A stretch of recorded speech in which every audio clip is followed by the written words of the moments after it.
Weighing in at 47,000 pounds, this bad boy only had 8 miles on it when it was picked up down in Texas.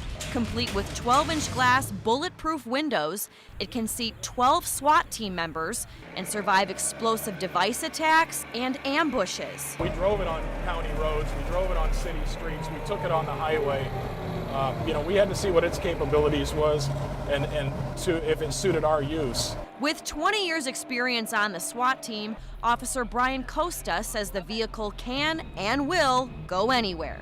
We've had it up to every posted speed limit in our area. The vehicle was designed for the military overseas to shield them from bullets or explosives. Now, the windows don't operate, but because they're fairly thick, and they also will handle a substantial amount of gunfire. So with no working windows, that made me wonder. So you potentially could never go through a McDonald's drive-thru? I could potentially never fit through a McDonald's drive-thru unless I opened the door and ordered. We could try it.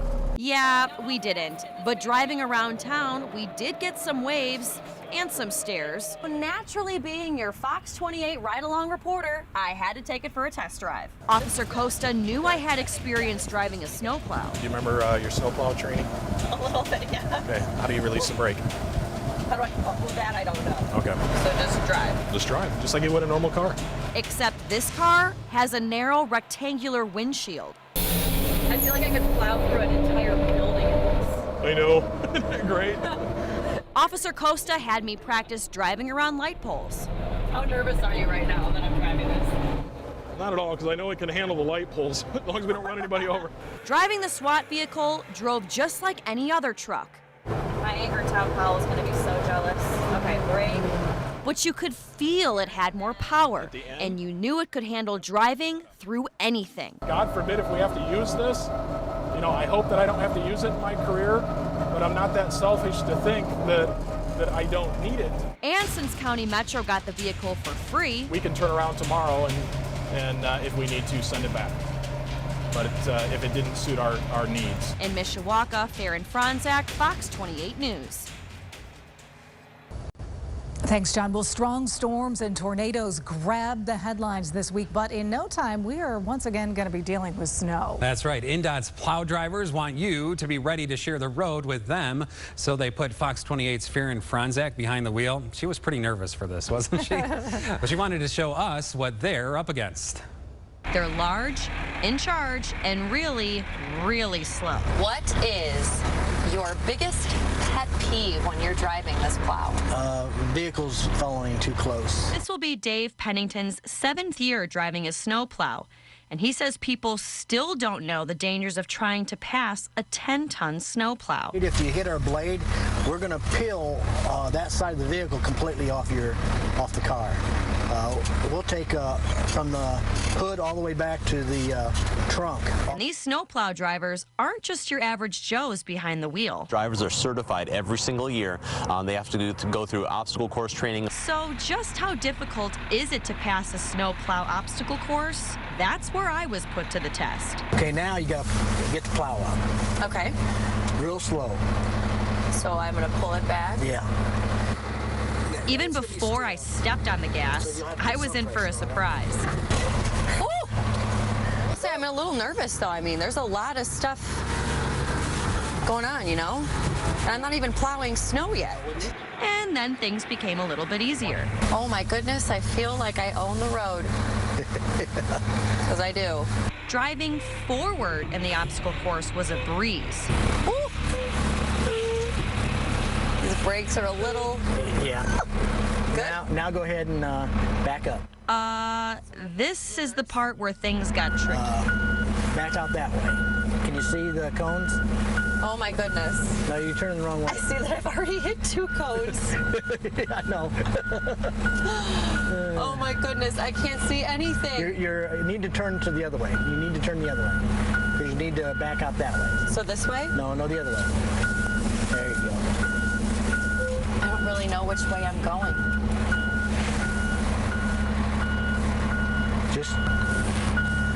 You're not going to make it, but that's okay. I'm confused on where I'm trying to go. Either way, I failed. Yep, completely failed. Well, I didn't pass the test, but I did learn when drivers say they can't see behind them, they mean it. Pennington says if you can't see a plow's mirrors, they can't see you. So bottom line, make sure you give these guys plenty of room to work. In Plymouth, Faran Fronczak, Fox 28 News.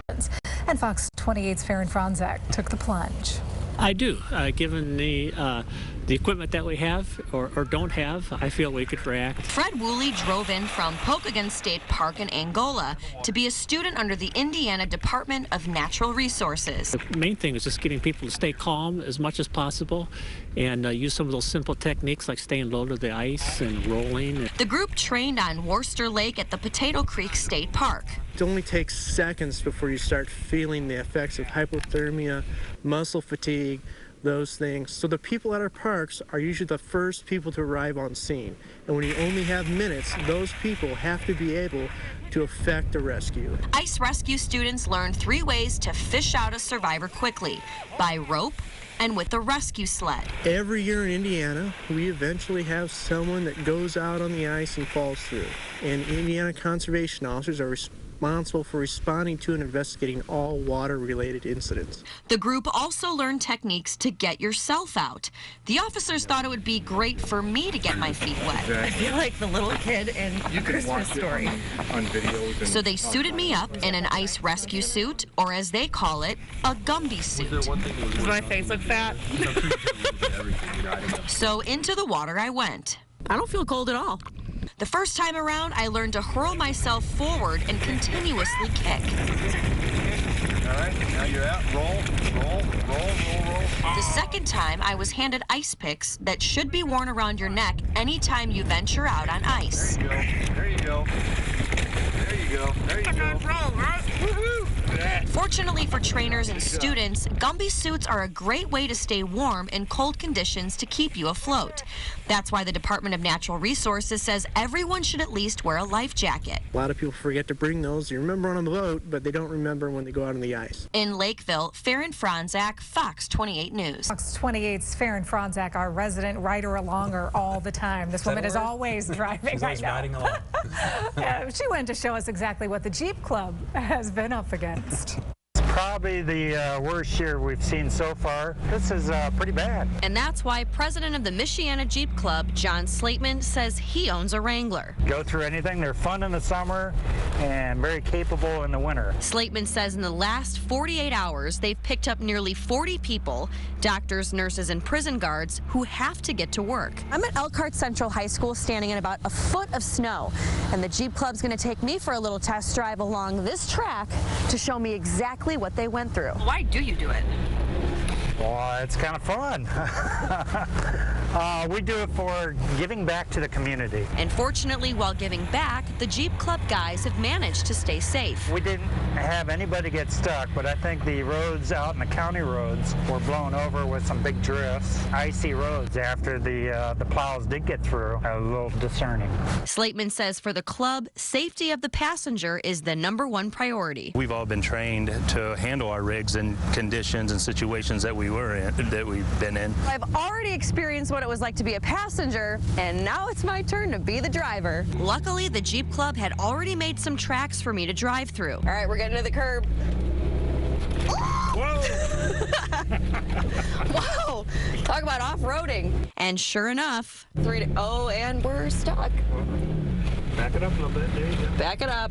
even though I was stuck momentarily, at least the wheels were still moving and plowing through the 1.5 feet of snow. We're driving on a diagonal.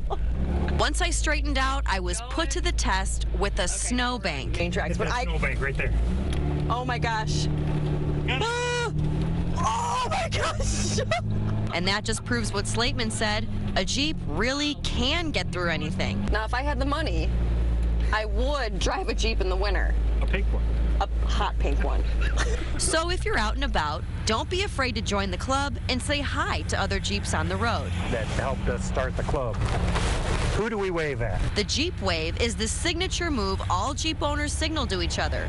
But Slateman says it's always nice to feel appreciated from other drivers. Usually just a little wave like this. In Elkhart, Faran Fronczak, Fox 28 News. Oh, around here, most of us think we're pretty good at driving in the snow. But Fox 28's Faran Fronczak found out today even the best winter drivers can still learn some lessons. It's an ugly world out there when the snow hits. One of the things about wintertime driving is you've got to think of time, speed, and distance, and tire traction. John Rassiter from the Tire Rack is an expert when it comes to winter driving. The company has a test track in South Bend where tires are put to the test in handling Michiana's most severe conditions. So John took me for a test drive in a BMW. Even though the road looks plowed and partially clear, what you often don't realize is how much you're driving on snow and ice. And that's where the driver and tires make all the difference. If you step on the gas when you're turning or making a sudden stop, your car will spin out. And SUVs have it the worst. SUVs are oftentimes the first vehicles in the ditch along the bypass. When it comes time to brake or stop or corner, an SUV doesn't have any extra tires to help it slow down compared to a regular car. So minding your speed, keeping a distance from cars in front of you, and always steering in the direction you want to go sums up John's winter driving lesson. So now that I've learned everything there is to know about how to handle a car when it skids out, now I'm going to be put to the test in this BMW and see how I do. The first time around, I turned extremely slow. On the next run, John offered me a challenge. We'll go a little faster, and I'll have you apply the gas a little more abruptly. Okay. Okay? It's not every day you get to play around in a BMW. When you push on the gas, be prepared to steer where you want to go. Then came the turn. Begin to turn, but now hit the gas a little harder. Oh, there it is. John had one more challenge. This will be a little more exciting. What did you do? I turned off the traction control or the stability control. Oh. So now you'll experience what a lot of people would experience if they didn't have a BMW. And you'll also... The real deal. The real deal. The real deal. You'll also experience why they're adding stability control to all vehicles. So remember, steer where you want to go once you begin to accelerate. Right. And turn. And the final turn, really stepping on the gas. Whoa. Oh, wow. Now I know why they're adding the stability? Now I know why. Yeah. Every new vehicle will soon be required to have stability control. But until your vehicle has it, John's best advice is step off the gas and steer in the direction you want to go. In South Bend, Faran Fronczak, Fox 28 News. Well, drivers across Michiana have been told not to drive unless they absolutely have to. Oh, but some literally can't drive because their cars won't start tonight. Fox 28's Faran Fronczak is in the passenger seat with one of the most popular guys in town right now. What's wrong with it? Hamilton Towing has been getting calls like this since 6 a.m. Monday morning. One driver after another needing help.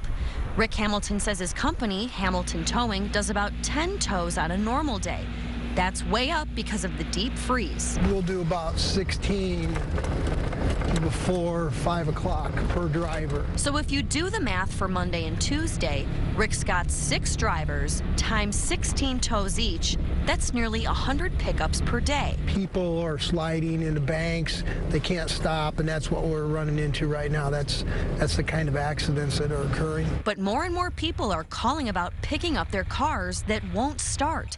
So many, Rick has to prioritize. The precedents that we have right now is ones who are either stuck or the car stranded in a snowbank.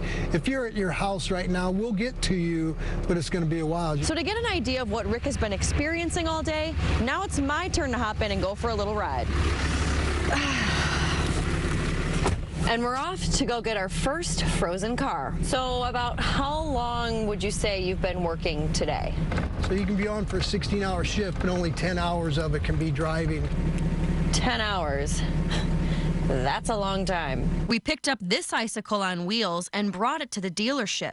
Each call Rick goes on takes a good bit of time. Drive time is double now, so you're looking about an hour and a half. It can take even longer if he gets called away to help the police. His drivers have to drop what they're doing to respond to emergencies. Those are number one priority. Anytime the police call, even if you're on another call, you've got to stop what you're doing. Rick doesn't expect things to slow down anytime soon. He'll have at least one driver working around the clock until the deep freeze is over. In South Bend, Faran Fronczak, Fox 28 News.